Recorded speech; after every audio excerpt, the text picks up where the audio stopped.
আরে এমন করছিস কেন? সরে যা, সরে যা আমার সামনে থেকে। আরে তুই কি পাগল হয়ে গেলি নাকি? সরে যা, সরে যা আমার সামনে থেকে। এমন করছিস কেন? তার মালিক ভাবলো কুকুরটি পাগল হয়ে গেছে।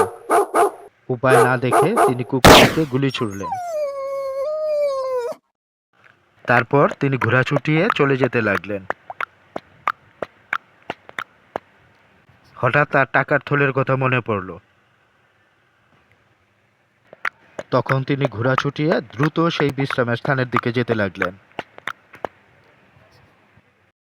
সেখানে গিয়ে তিনি যে দৃশ্যটি দেখলেন তা দেখে তার বুক কেঁপে উঠল। তার বিশ্বস্ত কুকুরটি টাকার থলের উপর মাথা রেখে শুয়ে আছে। তিনি কুকুরটির কাছে গিয়ে হাঁটু গেড়ে বসে পড়লেন। হাউমাউ করে কান্না করতে লাগলেন। যে কুকুরটিকে তিনি সন্তানের মতো স্নেহ করতেন সেই কুকুরটিকেই তিনি গুলি করে মেরে ফেললেন। আর কুকুরটি তার শেষ নিঃশ্বাস পর্যন্ত মালিকের সম্পদ পাহারা দিয়ে গেল।